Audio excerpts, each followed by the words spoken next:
14,000. We look now into the serious face of Rick Johnson. Jeff Stanton winks to the camera. John Van der Berg, Jeff Matasevic, Damon Bradshaw, Yves de Maria, and Mike Kudrowski. It's their last chance for glory. Tonight is the last chance to go away a Paris winner. And finally, Jean-Michel Bale, Edwin Evertson, the young Dutchman who's qualified for the final. 30-second board is out. Ball will spin round and show the riders the 5-second board. At that point it'll be clutches in and bikes in gear. Half throttle, the gate will drop there away into that first corner, and who will it be that will emerge in the lead? Looks again like De Maria has taken the whole shot, and he has, Rob. And also another fast starter, number 5, John Van der Berg in second place. And Matasevic is up there at the moment. We've not heard a lot about Jeff the Chicken Matasevic so far in these Bertie finals, but he looks now to move into second place. De Maria sneaks a quick look over his shoulder and kicks the back end of that yam out over that first set of jumps for the crowd. And look at De Maria beginning to pull a gap, and is it Bradshaw there moving up into second spot? Yes, it looks like Bradshaw's got the better of Matasevic. He leaps past him. De Maria though still leads, the French crowd going crazy. Here comes Matasevic, second, Bradshaw third.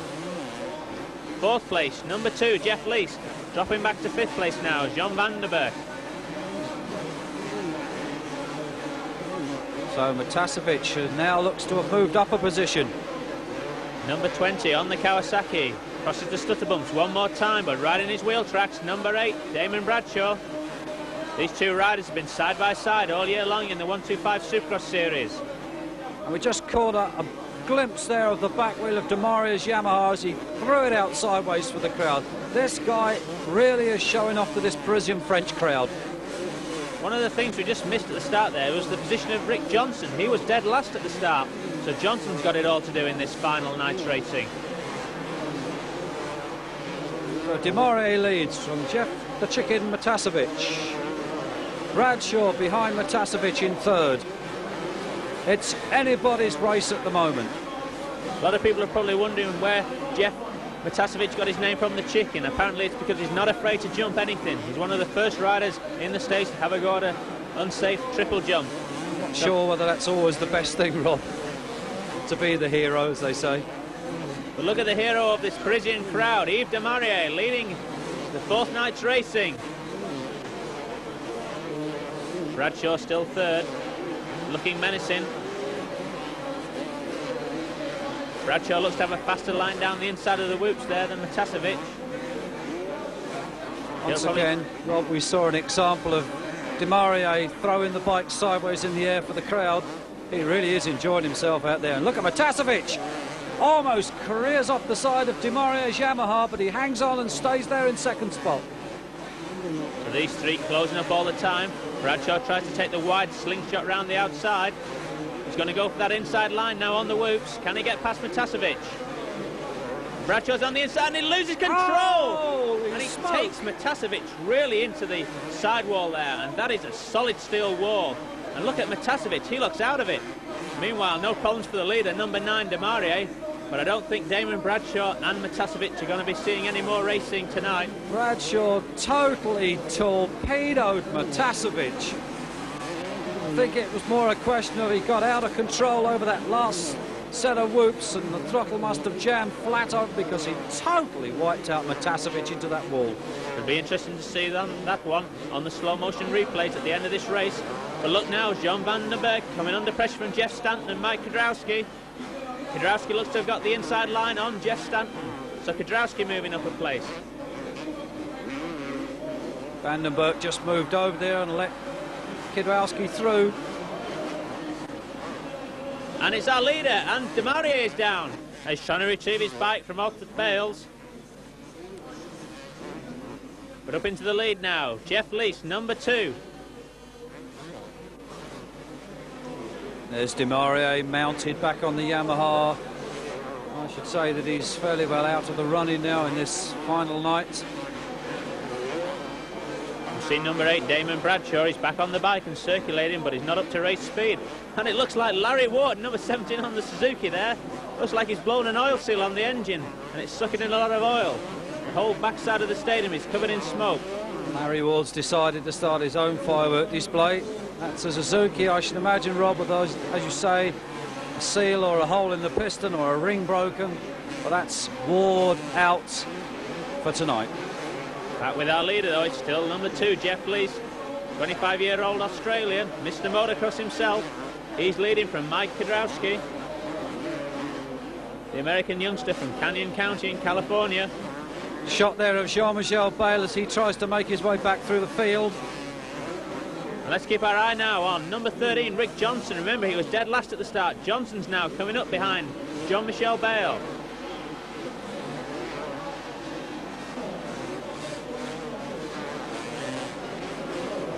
Jean-Michel Bale across the stutter bumps.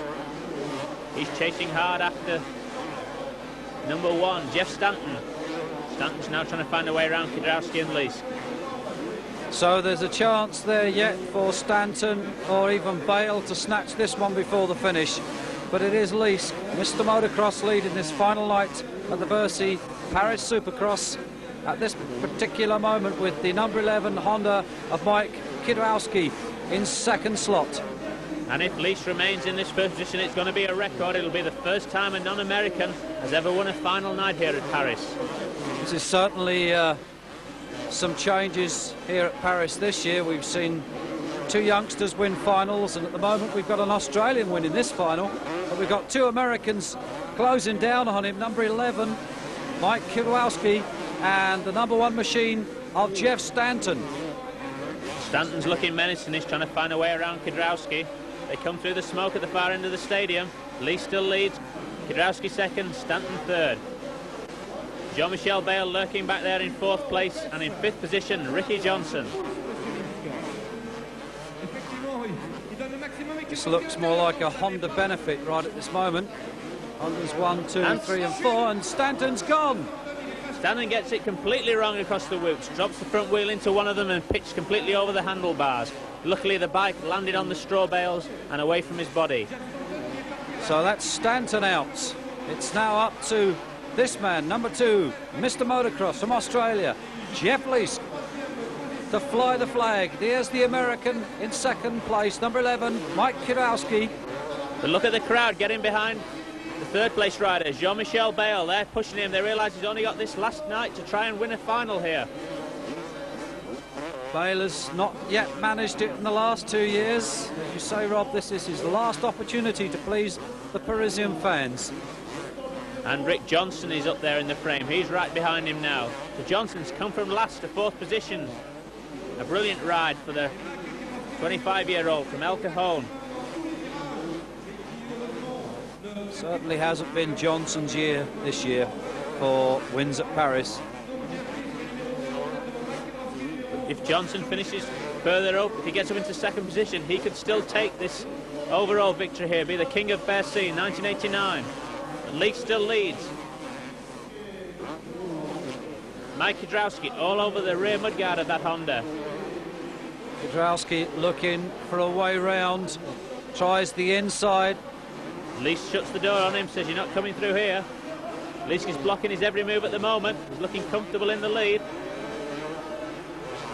And look at Rick Johnson closing down on Jean-Michel Bale. The 2 established crowd favourites here in Paris, battling it out for 3rd place. There's the marshals cheering on their local favourite, Jean-Michel Bale. Come on, they're saying, this is your last opportunity to be a winner.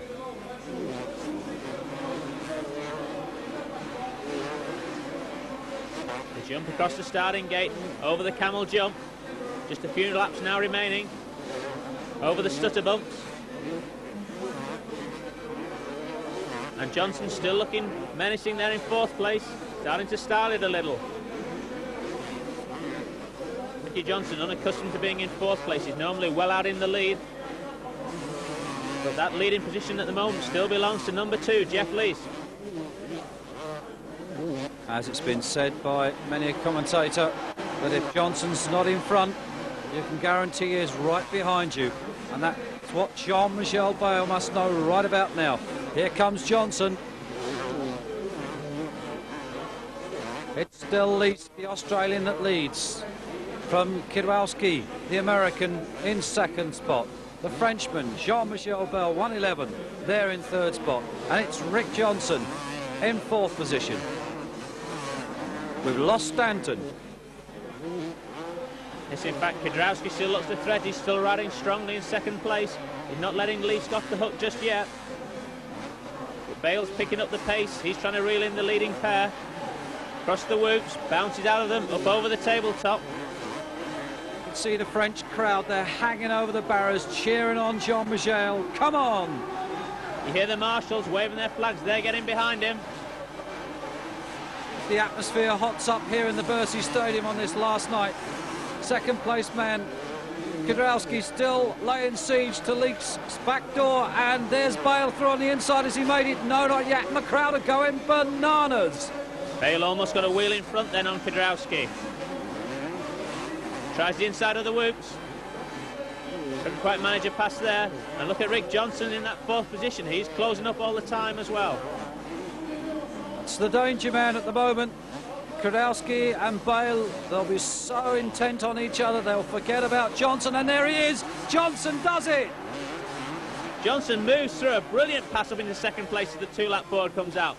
Just cuts upon the inside. Really, Kwiatkowski and Bale were battling amongst themselves, and I don't think they realised Johnson was there, and the master tactician himself took advantage of a slip by the pair of them and moves into second place. The big question on everybody's lips is now, can he reel in Jeff Leask with 2 laps remaining? I think we may well see Johnson use that tactic in the final stages of this final to maybe get past Leask. That was a superb piece of track. Just look at him. And Jean-Michel Bale tries the same move on Kwiatkowski. Has none of it. Kwiatkowski shuts the Bale's door. Bale's got the advantage, takes Kwiatkowski to the outside. So Bale now up into third position. That pleases the French crowd. Leask now coming under intense pressure from Johnson. 1 lap remaining. Leask knows he's there. He can hear the crowd screaming. He knows that there's somebody on his back door and somebody who's coming on strong. And it's Johnson. Now let's watch again on that left-hander as he tries. He tried again, and has he got it? Has he got it? No, the back end slips out. It's a win then for Leask, and he's ecstatic. And Jean-Michel Bale finishes third. Leask, as we say, just edging out Ricky Johnson. Fourth place, Mike Kwiatkowski. What a fantastic race that was. Leask punching the air in delight. First ever non-Americans who win a Supercross race here in Paris. So a year of records with young 17-year-old Bradshaw winning a final. Now we've got an Australian winning a final. This is a Paris to remember for sure. We look at slow motion action. Leask across the whoops. Here comes Stanton. And look at him. Legs off the bike, straight over the top. Lands in front of the machine, but luckily the bike bounced over the straw bales and out of harm's way. Very resilient rear fender on that Honda as it landed. And here looks to have a rerun of the Bradshaw-Matasevic incident. Watch Bradshaw on the inside. Hits that last whoop and just lands with the throttle pinned on the Yamaha and totally centre punches Jeff Matasevic. Matasevic hits that solid steel wall really hard. He's got to be hurting. It's one of the most painful crashes I've seen for some time. I'm sure Matasevic will not be thanking Bradshaw for that. Anyway, Rob, that's an interesting final for the last one of this '89 Paris Supercross. Certainly was. And I think one of the major surprises of that race was the performance of Ricky Johnson. We see him there, number 13, in dead last position from the start. He had it all to do and fought his way up and almost sneaked a victory from Jeff Leask. That just goes to prove the calibre of this man, even though still suffering, I think, slightly from the effects of that wrist that he broke last year. There we see a shot of airborne Leask, the Australian, for the first time ever, I would say, a non-American winning a final here at the Paris Supercross. And I think congratulations definitely must go out to Jeff for that tremendous achievement. We look here at our earlier leader, Yves Demarié, who must now be one of the crowd's favourites. Led most of his races and 2 finals, but couldn't come up with the goods at the checkered flag.